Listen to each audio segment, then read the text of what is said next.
Hello everyone, welcome back to our channel Bangaliyana. বর্ষাকাল চলছে আর এরকম একটা সময়ে বাইরে ঝিরঝির করে যখন বৃষ্টি হচ্ছে তখন ধোয়া ওঠা গরম ভাতের সাথে যদি পাতে থাকে ভীষণই টেস্টি মৌরলা মাছের বাটি চচ্চড়ি কেমন হয় বলুন তো। তাই আজকে আমাদের রেসিপি হলো মৌরলা মাছের বাটি চচ্চড়ি। নতুন পুরাতন সবাই কিন্তু এই রেসিপিটা আমরা আপন করে নিয়েছি, কারণ এটা এতটাই টেস্টি। আর এরকম বিভিন্ন টেস্টি রেসিপি পাওয়ার জন্য ইউটিউবের সার্চ অপশনে গিয়ে বাঙালিয়ানা 2020 লিখুন আর তারপর সাবস্ক্রাইব অপশনে গিয়ে অল অপশনটি সিলেক্ট করে বেল আইকনটি ক্লিক করে দিন। তাহলে আমাদের সমস্ত রেসিপি, সমস্ত আপডেট সবার আগে আপনার কাছে পৌঁছে যাবে। আমি এখানে 250 গ্রাম মৌরলা মাছ নিয়ে নিয়েছি, ভালো করে ধুয়ে কেটে বেছে একেবারে রেডি করা আছে। অ্যাড করে দিচ্ছি দুটো বড় সাইজের কুচনো পেঁয়াজ, দিয়ে দিচ্ছি একটা বড় সাইজের আলুর টুকরো, আলু ভাজার মতো করে কেটে নেওয়া হয়েছে, একটা ছোট সাইজের টমেটো কুচি, লঙ্কা কুচি, কাঁচা লঙ্কা কুচি, দিয়ে দিচ্ছি স্বাদ মতো নুন, 1 টিস্পুন হলুদ গুঁড়ো, 1 টিস্পুন লঙ্কা গুঁড়ো,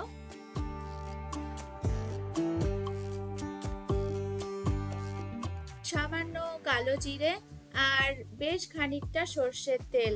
সমস্ত কিছু হাত দিয়ে ভালো করে মেখে নিচ্ছি। এই মাখাটা কিন্তু একেবারে ঠিকঠাক মতো মাখতে হবে, তবে কিন্তু বেশ টেস্টি বাটি চচ্চড়ি তৈরি হবে। যতক্ষণ না সমস্ত কিছু দিয়ে জল বেরিয়ে আসছে ততক্ষণ মাখতে হবে হালকা হাতে, কোনো কিছু ভেঙে না যায় সেটাও খেয়াল রাখতে হবে। মাখা কমপ্লিট হয়ে গেছে, মেখে 10 মিনিট রেখে দিয়েছিলাম। এবার কড়াইতে দিয়ে দিচ্ছি, এটা কিন্তু হাতে মাখা বাটি চচ্চড়ি। বাটিতে যেটুকু মশলা লেগেছিল খানিকটা জল দিয়ে দিচ্ছি, এই জলে কিন্তু পুরো রান্নাটা হবে। এরপর ঢাকা দিয়ে 10 মিনিট পর্যন্ত রান্না করলে কিন্তু আমাদের বাটি চচ্চড়ি একদম রেডি হয়ে যাবে। মাঝে একবার নেড়ে দিয়েছিলাম। 7-8 মিনিট হয়ে গেছে, চলুন আপনাদেরকে দেখিয়ে দিই। সমস্ত কিছু খুব ভালোভাবে সেদ্ধ হয়ে গেছে। আমাদের ভীষণই টেস্টি লোভনীয় বাটি চচ্চড়ি কিন্তু অলমোস্ট ডান।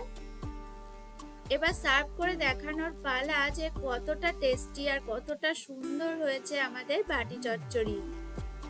বাইরে যখন এরকম রিমঝিম করে বৃষ্টি হবে, ধোয়া ওঠা সাদা ভাতে যদি এরকম একটা টেস্টি বাটি চচ্চড়ি থাকে তাহলে আর কিছুই প্রয়োজন হবে না।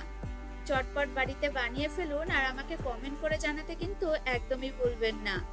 এত সুন্দর বাটি চচ্চড়ির গন্ধটা এসেছে যেটা আপনাদের সাথে শেয়ার করতে পারছি না, তাই প্লিজ তাড়াতাড়ি বানিয়ে ফেলুন।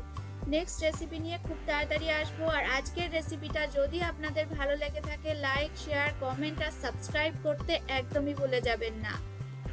ভালো থাকবেন, সুস্থ থাকবেন, খুব তাড়াতাড়ি দেখা হবে। ততক্ষণের জন্য টাটা।